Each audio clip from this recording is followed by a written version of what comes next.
Hola, avui us vinc a parlar d'un problema que passa més habitual del que ens agradaria i és quelcom que hauríem de posar-li consciència. I és el fet de com gestionar les caigudes d'aquelles persones que estan en el nostre entorn que tenen alguna limitació de moviment.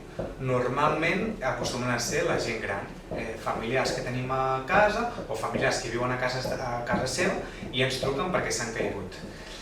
Això és molt important perquè en la fase d'aixecar a la persona caiguda normalment es generen problemàtiques al tibar d'extremitats per la zona distal o intentar agafar molt bruscament i podem produir més mal del que aquella pròpia persona s'ha pogut fer al caure.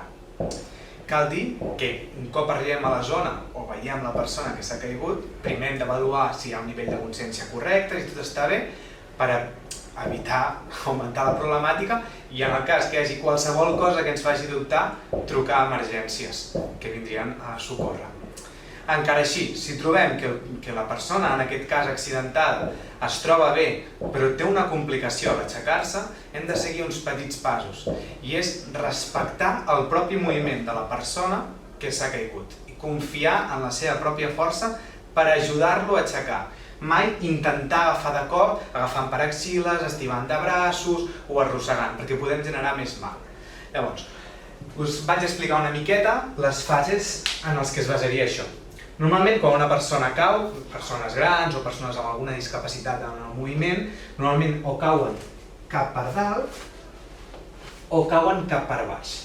En el pitjor dels casos, que cau cap per dalt, si veus que la persona està sencera, té un element de consciència correcte, simplement el que demanarem sempre és que es vagi posant de costat. En aquest moment nosaltres podem assistir però mai tibar, sempre és que ho faci de manera activa. Un cop està de costat podem ajudar, agafant sobretot per zones molt proximals al tronc, a que segui al terra. I aquí arribem a la primera fase. Aquí hem de controlar en tot moment que no hi hagi un mareig o que no hi hagi problemàtica. Si hi ha molt dolor, si hi ha qualsevol mareig, és molt senzill. Posar coixins i una zona on pugui estar sentada i trucar a urgències. Si es troba bé, passarem a la següent fase.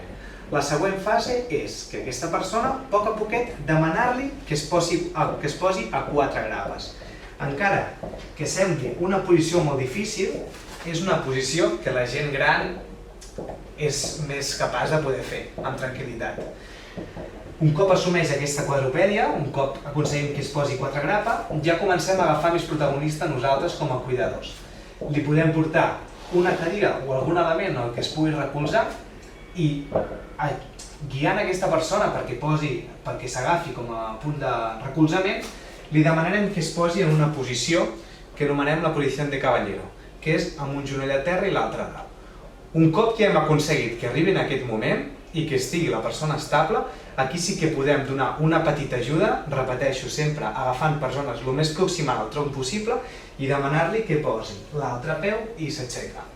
D'aquesta manera recuperarem un altre cop la bipedestació i el mateix, en cada fase, revisar que aquesta persona no es maregi o no tingui cap problemàtica, perquè si no sí que hauríem de trucar a emergències.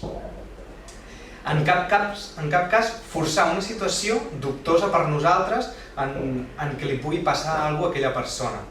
De fet, tot el servei d'emergència està preparat per assistir a qualsevol caiguda de persones grans o amb problemes de mobilitat. I bé, és això.